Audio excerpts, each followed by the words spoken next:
Romains chapitre 11.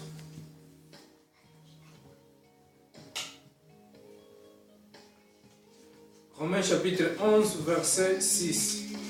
Romains chapitre 11, verset 6. Comme je disais, notre titre d'aujourd'hui, notre thème, Jésus-Christ est le seul chemin qui nous ramène au paradis. Jesus-Cristo é o único caminho que nos leva na salvação ou que nous leva no céu.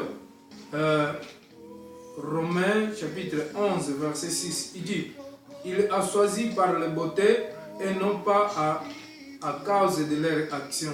Sinon, la beauté de Dieu ne sera pas vraiment de la beauté. Et verset 7 il dit, que résulte-t-il le peuple d'Israël n'est pas obtenu ce qu'il cherchait. C'est ce que Dieu a choisi, les ont obtenu. Quand à autres, ils sont devenus incapables de comprendre. Alors, nous allons lire en portugais aussi. Vamos ler Carta de Romanos,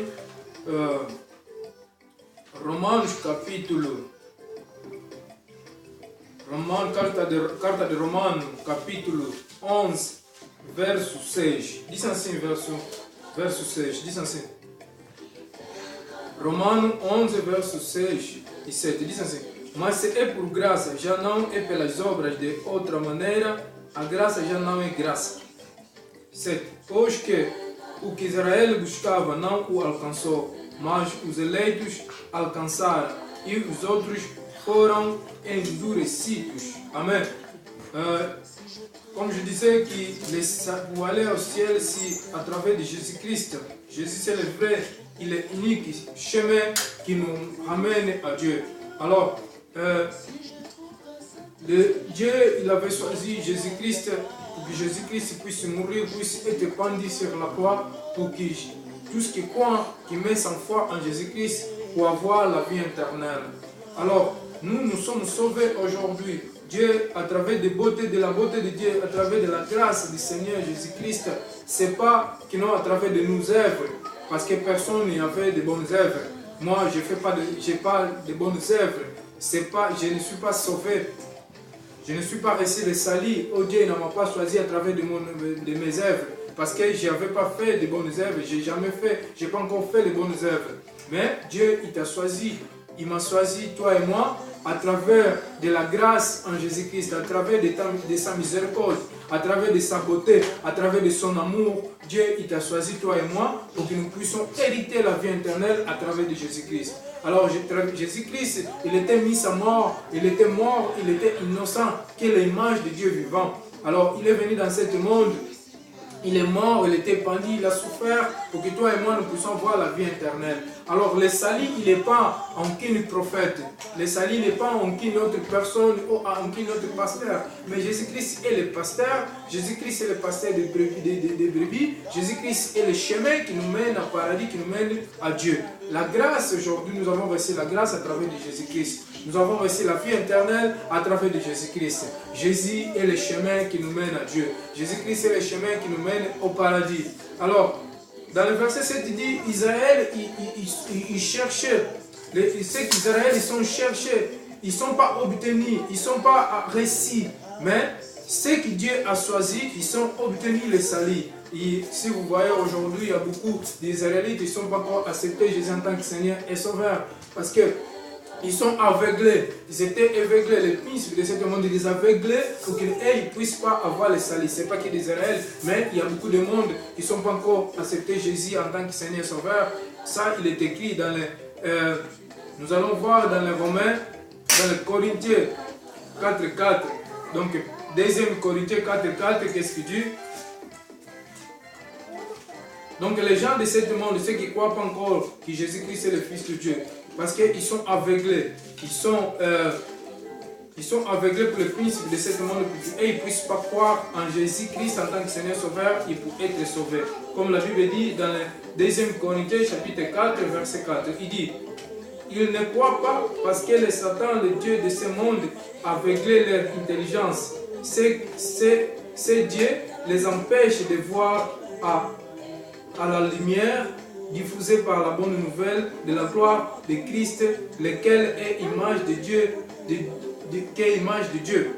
Donc ces gens-là qui ne croient pas au salut, qui ne croient pas que Jésus-Christ est le Fils de Dieu et le Sauveur du monde, parce que ces gens-là, ils sont aveuglés. Ces gens-là, les dieux de ce monde, ils les aveuglés, ils ont mis les obscurités dans leurs yeux pour qu'ils puissent pas croire, pour qu'ils ne puissent pas comprendre la vérité, pour qu'ils ne puissent pas connaître la vérité en Jésus-Christ. Jésus, il est le chemin, il est la lumière de ce monde. Sans Jésus-Christ, nous sommes dans l'obscurité. Ça veut dire que ceux qui ne sont pas encore acceptés Jésus en tant que Seigneur et Sauveur, ils sont encore dans l'obscurité. Ceux qui ne sont pas encore reçus les baptêmes d'immersion et les Saint-Esprit, ils ne sont pas encore aussi sauvés, comme nous en avons parlé le dimanche passé, qui la puissance du Saint-Esprit, l'importance du Saint-Esprit.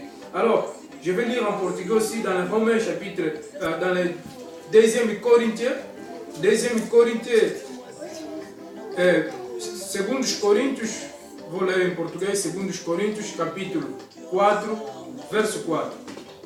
Diz assim, 2 Coríntios, capítulo 4, verso 4, diz assim: Nós, quais o Deus deste século, cegou os entendimentos dos que não creem para que lhe não resplandeça a luz do Evangelho, da glória e de Cristo, que est à l'image de Dieu. Ça veut dire que le principe de ce monde, comme Jésus disait, le principe de ce monde, c'est lui qui contrôle ce monde. C'est lui qui contrôle toutes les choses dans ce monde, que nous vivons, ce monde matériel, alors qui est Lucifer, qui est le principe de ce monde. Alors il a obscuré, il a mis de l'obscurité dans les yeux des gens, ceux qui ne sont pas encore pris en Jésus en tant que Seigneur et Sauveur. Donc il les a aveuglés pour qu'ils ne puissent pas comprendre, pour qu'ils ne puissent pas croire en Jésus-Christ en tant que Seigneur et Sauveur, pour qu'ils ne puissent pas croire la lumière. La Bible nous parle dans les Actes des Apôtres, chapitre 4, verset 12, qu'il n'y en a pas aucun autre salut, aucun autre nom que nous puissions être sauvés. Quel que soit dans le ciel, dans la terre et dessous de la terre, mais c'est le nom de Jésus-Christ qui peut nous donner la vie éternelle. Dans le Jean chapitre 16, chapitre 3, verset 16 et 17, la Bible dit que Jésus-Christ il est venu pour que quiconque croit en Jésus-Christ qui ne périsse pas, mais qui a la vie éternelle. Jésus n'est pas venu dans ce monde pour condamner le monde, mais pour que le monde ait la vie éternelle. Jésus, il est le salut pour le monde. Alors vous, si toi, vous avez une religion, vous n'avez pas encore accepté en Jésus-Christ en tant que Seigneur et Sauveur, tu n'auras pas la vie éternelle. Si vous n'avez pas encore accepté que Jésus-Christ, il est mort pour que moi, je puisse avoir la vie éternelle, pour que mes péchés puissent être pardonnés, alors vous n'avez pas encore, tu n'auras pas la vie éternelle si tu ne crois pas que Jésus-Christ, c'est lui qui pardonne les péchés, c'est lui qui nous ramène au ciel. Jésus est le vrai chemin qui nous ramène à Dieu. Pour aller à Dieu, il faut passer pour Jésus-Christ. Sans passer pour Jésus-Christ, on ne peut pas avoir la vie éternelle. Parce que la Bible dit, Jésus lui-même disait dans le Jean chapitre 14, verset 6, que moi, je suis le chemin, la vie et la vérité. Personne ne peut aller à Dieu sans passer pour Jésus-Christ. Ça veut dire que si même on croit à un prophète, même si tu crois à un prophète, même si tu crois en Dieu, si tu ne crois pas en Jésus en tant que Seigneur et Sauveur, tu n'auras pas la vie éternelle parce que le salut il est en Jésus-Christ. Alors, pour que nous puissions croire en Jésus-Christ, c'est simplement de l'accepter en tant que Seigneur et Sauveur. Parce qu'il y a beaucoup de gens qui disent que moi j'ai déjà accepté Jésus-Christ. Mais tu as accepté Jésus comment? Tu as accepté Jésus en tant que Seigneur et Sauveur. Tu as accepté Jésus qu'il est mort sur la croix pour que toi tu puisses avoir la vie éternelle. Tu as accepté Jésus-Christ qu'il est ton Seigneur et Sauveur. Tu as accepté Jésus-Christ, il est comme des rois, comme le Seigneur des Seigneurs. Dieu il t'aime.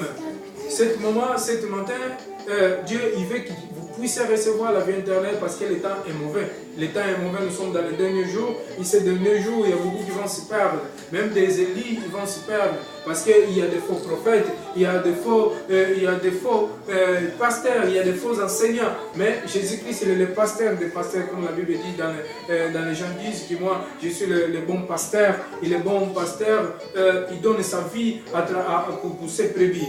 Jésus, il est le bon pasteur, il est le Seigneur des Seigneurs, il est le roi des rois. Il est alpha, oméga. Il n'est pas une autre salut à une autre personne. Seul le salut, il est qu'en Jésus-Christ. C'est lui notre Seigneur, c'est lui notre salut. C'est lui qui sauve, c'est lui qui nous pardonne nos péchés. C'est lui qui nous donne la vie éternelle. C'est lui qui nous ramène au paradis. Sans Jésus-Christ, on ne peut pas obtenir le paradis. Sans Jésus-Christ, on ne peut pas recevoir le paradis. Alors ces gens-là, ils ne sont pas encore acceptés. Les gens qui ne sont pas encore acceptés parce qu'ils sont aveuglés. Ces gens-là, ils ont le doute dans leur cœur. Ces gens-là, ils sont aveuglés. L'intelligence est aveuglée. Parce que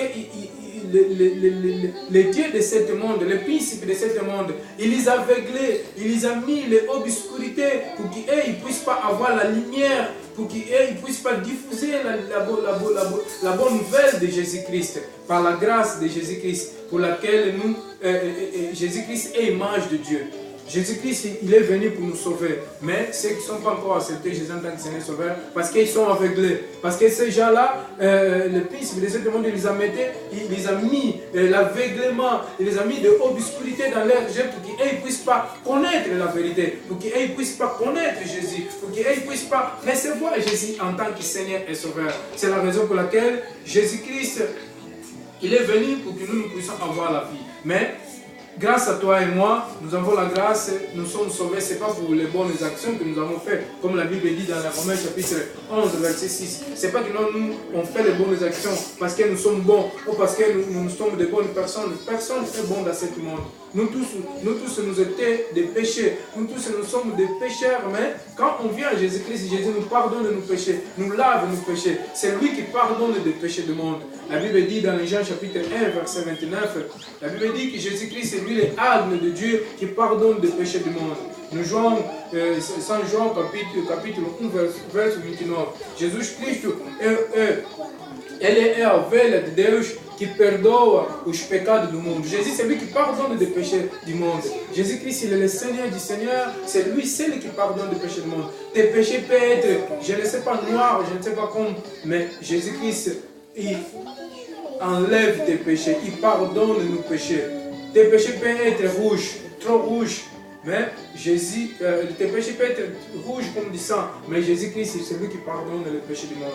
Si on accepte Jésus en tant que Seigneur Sauveur, Jésus, il lave nos péchés. Jésus, il nous pardonne nos péchés. C'est la raison pour laquelle Jésus-Christ t'aime. Accepte Jésus en tant que Seigneur Sauveur. Reçois Jésus en tant que Seigneur et Sauveur, reçois Jésus, confesse tes péchés en Jésus-Christ, même si tu as fait beaucoup de péchés, même si tu es indépendant de quelque chose, même si tu as beaucoup de choses mauvaises que tu as fait, mais Jésus-Christ il va pardonner tes péchés, parce que Jésus-Christ c'est lui qui pardonne les péchés du monde.